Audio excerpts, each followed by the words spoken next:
తాగొచ్చి ఎట్లా దూషిస్తున్నాడంటే బ్రాహ్మణులందరినీ దూషిస్తున్నాడు. లాభాలను దూషిస్తుంటారు, తీసుకోవద్దు, అది ఇదని దూషిస్తారు. అంటే విషయం ఏమిటంటే అంత దిగజారిపోయినారు ఇవాళ.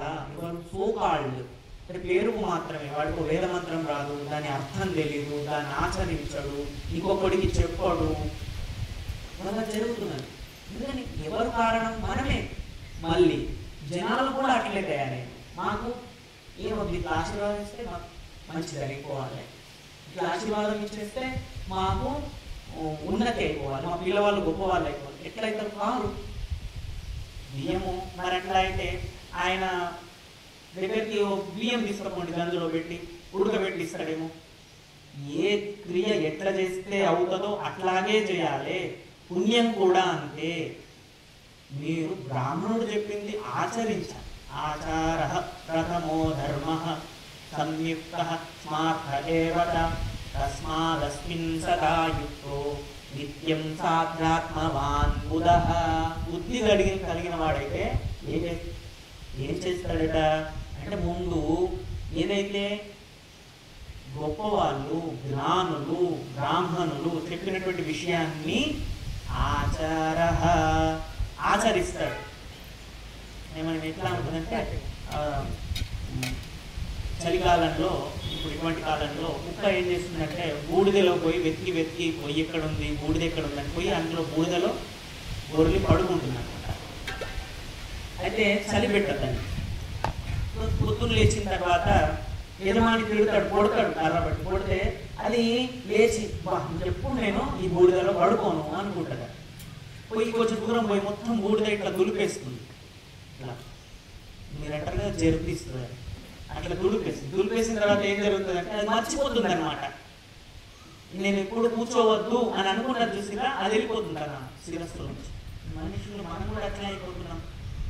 తినే ఆహారంతో, ఉన్న సహవాసంతో, వాడికి ఏదో వచ్చింది, వీడేదో సంపాదించిండు, డబ్బు మాత్రమే రావడము నువ్వు పుణ్యాత్ముడు అని నిర్ధారణ కాదు. అట్లా అంటే రాముడు అన్నింటినీ త్యజించి పోయేవాడు కాదు కదా. గుర్తు పెట్టుకోండి, డబ్బు అది మళ్ళీ ఎందుకు వచ్చింది, దేనికోసం వచ్చింది, దానికి ఒక పర్పస్ ఉన్నది, ఒక కారణం ఉన్నది. ఎందుకు నీకు మాత్రమే ఇస్తున్నాడు అంటే, నీవు పుణ్యకర్మలు చేసుకునే సమయం ఆసన్నమయ్యింది. అందుకని ఇక్కడ మాత్రమే మీరు పుణ్యం చేసుకునే, పుణ్యం సంపాదించే ఒక గొప్ప స్థానము ఇది. మనకు, మీకు, నాకు కూడా వాళ్ళు అందించింది కాబట్టి అందరికీ అందుకే శుభాకాంక్షలు చెప్పినాను నేను. ఇప్పుడు ఒక చిన్న భజన నేను వినిపిస్తాను.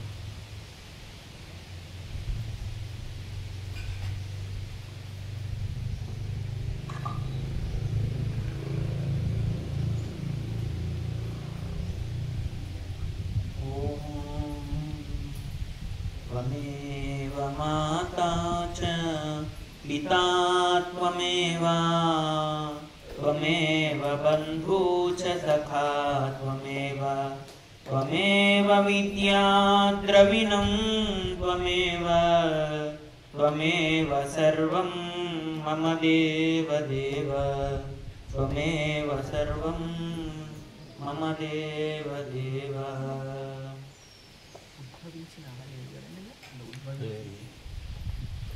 స్వార్థం వదలాలి, త్యాగం తనలో పెరగాలి, తనలో దైవం కాంచాలి, తన వలనే పరులను తలచాలి. అతడే మనిషి, అతడే మనిషి. స్వార్థం వదలాలి, త్యాగం తనలో పెరగాలి, తనలో దైవం కాంచాలి, తన వలనే పరులను తలచాలి. అతడే మనిషి, అతడే మనిషి. మూట ముల్లే వెంట రావోయి, నోటి మాటే మిగిలే ధనమోయి. మూట ముల్లే వెంట రావోయి,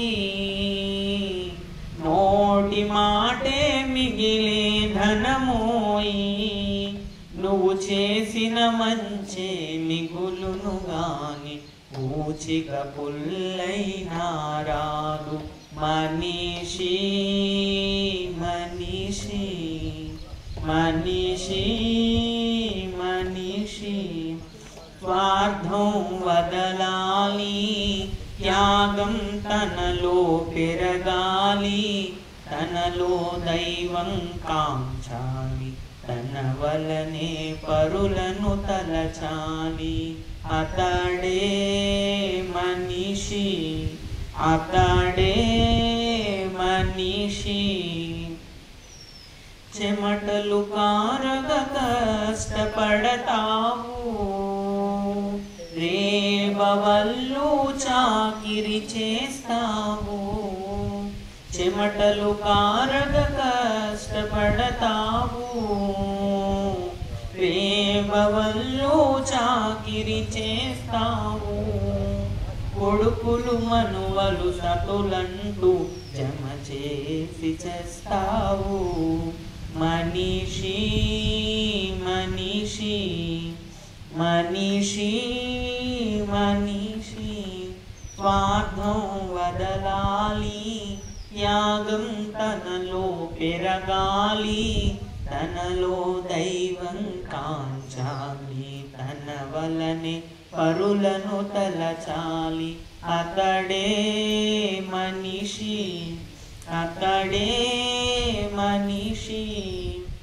పూజలు వ్రతాలు ఎన్నో చేస్తావు, దీపారాధనలెన్నో కొలిచేవు. పూజలు వ్రతాలు ఎన్నో చేస్తావు, దీపారాధనలెన్నో కొలిచేవు. అంగడిలో నా కూర్చునగానే మరిచన్నిటిని అబద్ధమాడేవు. మనిషి మనిషి మనిషి మనిషి స్వార్థం వదలాలి, త్యాగం తనలో పెరగాలి, తనలో దైవం కాంచాలి, తన వలనే పరులను తలచాలి. అతడే మనిషి, అతడే మనిషి. తీర్థయాత్రలు తిరిగేస్తుంటావు, గంగా స్నానం చేసేస్తుంటావు. తీర్థయాత్రలు తిరిగేస్తుంటావు, గంగా స్నానం చేసేస్తుంటావు.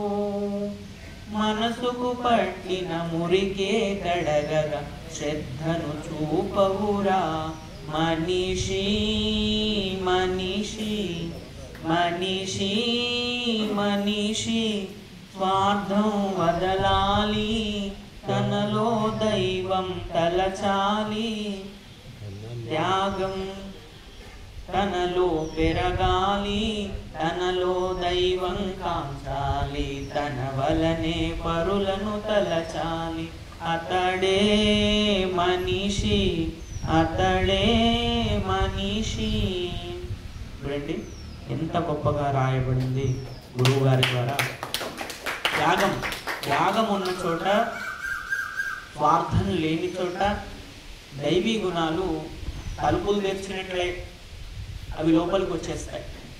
దైవీ గుణాలు లేవండి, వస్తలేవండి, ధ్యానం కూర్చుంటే కూర్చోవస్తలేదు, నాకు మనమళ్ళు ఉన్నారు, మనమరాళ్ళు ఉన్నారు, అంత ఆరోగ్యం ఉంది, అన్ని సంపదలు ఉన్నాయి, భోజనాలు ఉన్నాయి, పడుకోవడానికి అన్ని ఏర్పాట్లు ఉన్నాయి, అంత గొప్పగా ఉందండి, నిద్ర వస్తలేదండి, అన్నీ ఉన్నాయండి, తిందామంటే తింటే అరుగుతలేదండి, ఎన్నో చెప్తుంటారు. అది ఎందుకంటే స్వార్థం అనేది ఒకటి తెలియకుండా నీ లోపల ఉండిపోయింది, అదొక చిక్కుముడిగా పడిపోయింది. స్వార్థము వదులుకుంటూ ఎట్లా పోతుంది స్వార్థము అంటే ఇటువంటి స్థలంలో ఉపస్థితి అవ్వడము, నలుగురిని తీసుకురావడము, ఇక్కడ కావలసినటువంటి వస్తువులను సేకరించడము, దానము చేయడము. త్యాగము దానము నుంచి మొదలవుతుంది. అందుకని ఇది మాత్రమే వాళ్ళ మాకు లేదా నేను పౌరోహిత్యం చేస్తాను, నేను ఒక యజ్ఞం చేసుకుంటే నాకు 10,000 దక్షిణ వస్తుంది బయట. నేను ఎందుకు వదిలొచ్చాము అంటే ఇది నా త్యాగం, అదే స్వార్థం. నేను చెప్పాను కదా, నాకు కొంచెం పుణ్యం, నాకు స్వార్థం ఉన్నదని. ఇది నా స్వార్థం. ఇక్కడ నేను దానికంటే ఎక్కువ పుణ్యం నాకు ఇక్కడ లభిస్తుంది. మీ అందరికంటే పెద్ద స్వార్థపడు తెలుసా? శుద్ధ స్వార్థం ఉంది నా దగ్గర, అశుద్ధంగా లేదు, శుద్ధంగా ఉంది, సాత్విక స్వార్థం ఉంది.